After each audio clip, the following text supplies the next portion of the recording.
I mean, is this guy's like testosterone levels like supersonic or something? Like, what is allowing him to like lift that kind of weight? Yo, did you guys see what was going down on Joe Rogan when Rob Kearney was on there? World's strongest gay. And he was talking about Ray Williams. I mean, Ray Williams might quite possibly be one of the biggest freaks to ever walk the face of the earth. Unbelievable strength, but what they uncovered in the show was just completely unbelievable. We'll play it in a minute.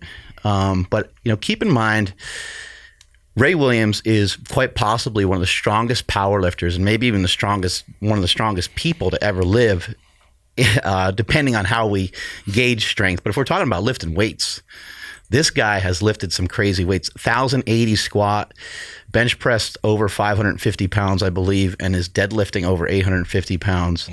World class. And a drug-tested athlete. Consistently drug-tested, not just one, throughout the year. Consistently drug-tested athlete. So it's unbelievable. And I believe that when you've gotten your body fat tested, that your body fat was like 7%. But I think the most astonishing thing, because we've seen many individuals get in a single-digit body fat, is that you have 217 pounds of muscle. I believe I was like 198, 197, something like that. So that's extraordinary to have that kind of muscle mass. Yeah, 217 pounds of lean tissue, and the year before was 214. So it's going up slowly, but Ray's on another level, dude. Like, I'm also really curious about his bone density, because the bone density thing was something like, my bone density is really fucking dense, but I'm curious about him because he's lifting these kind of weights all the time. The interesting thing on the Rogan episode was they were talking about strength adaptations, like something that happened to Rob. He got injured, and when they were trying to do acupuncture, the needles were bending because of how when they were pulling out the acupuncture needles, the needles were bent, right? So I wonder what kind of weird fucking body adaptations Ray has lifting all this weight over time.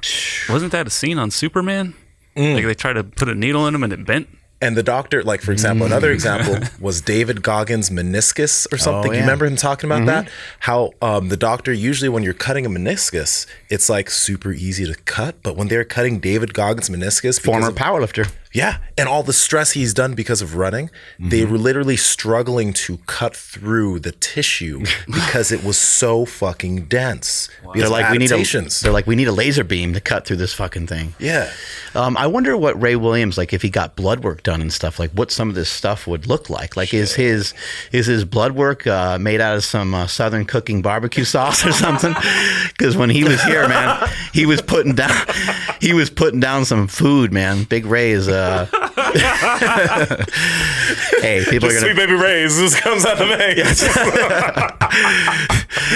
I mean, is this guy's like testosterone levels like supersonic or something? Like, what is allowing him to like lift that kind of weight? It's got to be unbelievable. We need to get our boys at Merrick to test this guy and to kind of see.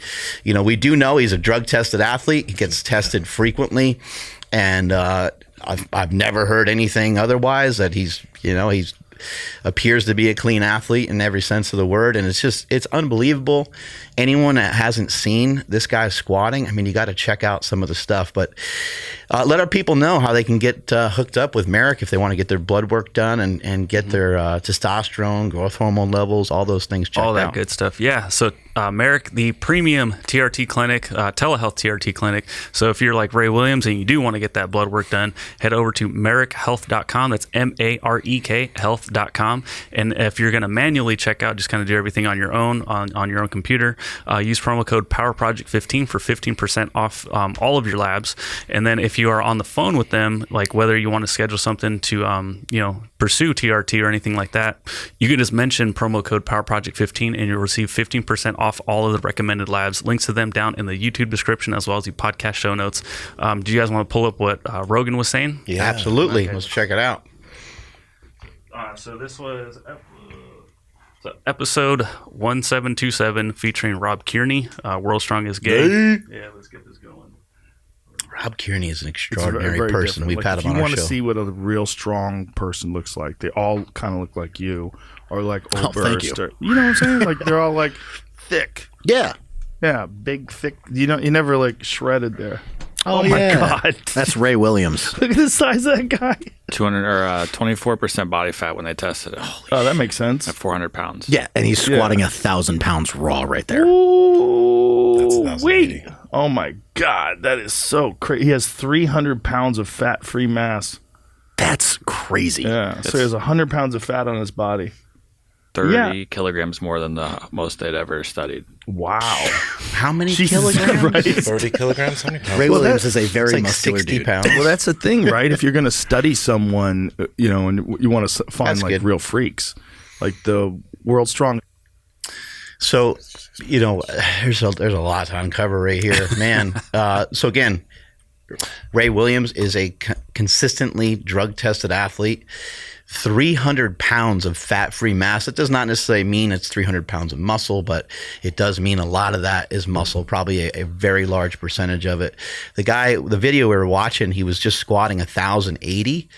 My best squat ever is 1,080 as well, but keep in mind I was not in any sort of drug-tested category, and I'm wearing lifting briefs that assist you with the lift. They are multi-layered. I'm also wearing knee wraps. Big Ray was only wearing knee sleeves.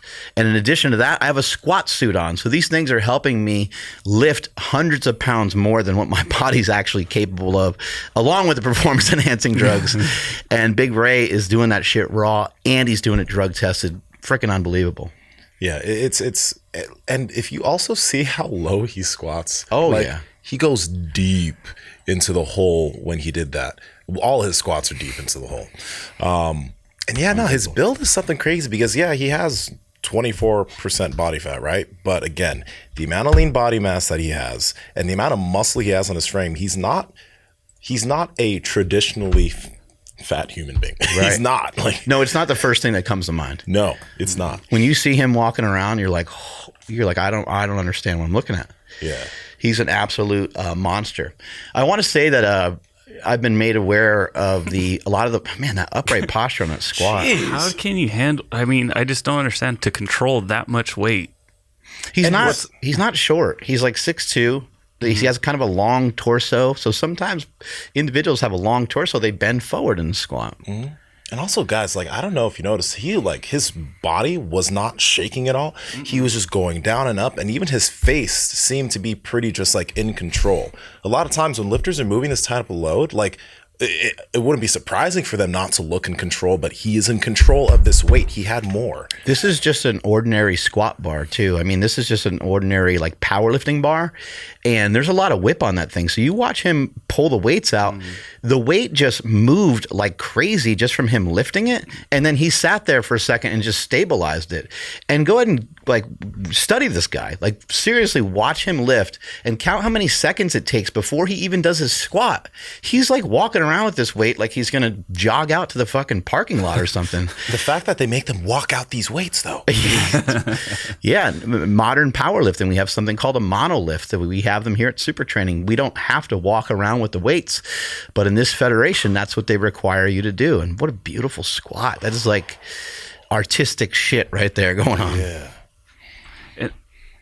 Oh my gosh! So so I'm used to seeing a monolift also, and then when I see these federations use that little squat rack, it always makes me super nervous. I don't know why that is. Yo, honestly, if a lifter trips just a little bit, let's say they don't pick up their foot enough on one and they just trip over that ankle, you see those spotters? Are they going to grab 1,000 something pounds? No, everyone's going to die. Everyone's fucked. And I've been in front of those. That's amazing. So I've been in front of those before, taking photos, and I've just been like, man, if that falls, I'm done. That's it. The way that those racks are designed is actually pretty nice, but they're designed to really wiggle a lot. Yeah. And the first competition that I did in a single ply federation where I had less powerlifting gear on, I was lining up with the weight and I was wiggling under it, and I never really used one before, or it's been years and years and years.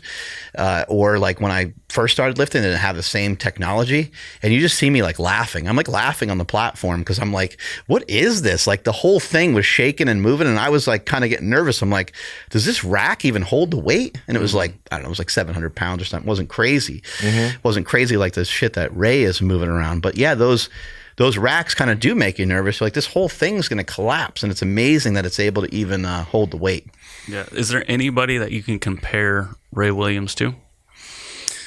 You know, not that I'm aware of, not right now. I think he's kind of the king in terms of the heavier guys and in terms of the drug tested guys. There's a lot of other great individuals.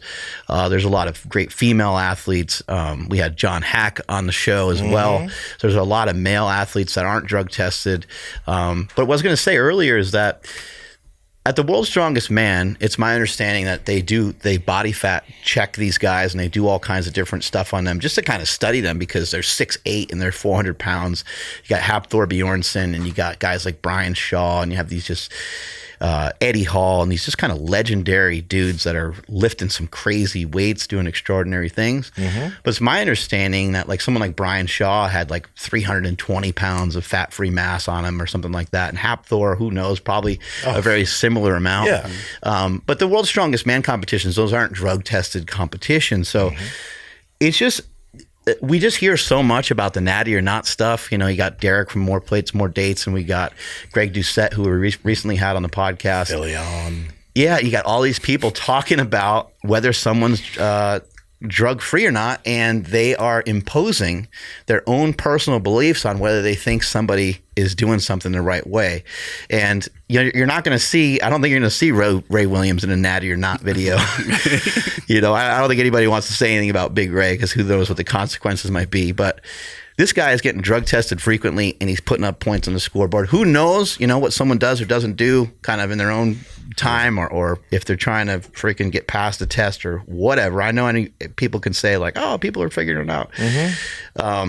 All we know is that he does get drug tested. Let's stick to the facts. He gets drug tested frequently. He's breaking all-time world records frequently, and he's got 300 pounds of fat-free mass. So next time that you want to pull that card and be like, I can't go from 155 to 180 without getting on some gear, let's have you maybe rethink that. Yeah, dude. And it's not even, it's not that there's any consequences of doing a natty or not on Ray Williams. It's just that if you do a natty or not on Ray Williams, all the proof, like the amount of drug testing that's been done on this man over all the years of his competition, will only prove that he's natural. And the second thing is, once you do that, then all the natty or nots that you've kind of done, or a majority of them, are a little bit null, because he's here. Like, we know that there are genetic anomalies in every single sport. You know, Greg Doucette likes to use to say that they're the ninth. Like, for example, I think he did one on Russ Swole, right? And he's like, he's in the 1% and 1%, right? There are a lot of 1% of 1% on social media, and they will blow a lot of people out of the fucking water. And there's LeBron James, there's Shaquille O'Neal, there's Ray Williams, there's Russ Swole. These people do exist, and they don't need drugs to look like that or to lift like that. And the sad part is that many people who do use drugs still will not be able to get close to that level, and that's just the facts. I got to say, it fires me up, gets me excited that, like, you know, Joe Rogan is somebody I look up to a lot, and I don't really put people up on like a pedestal, but Joe Rogan has been somebody in the category of podcasting who's revolutionized it.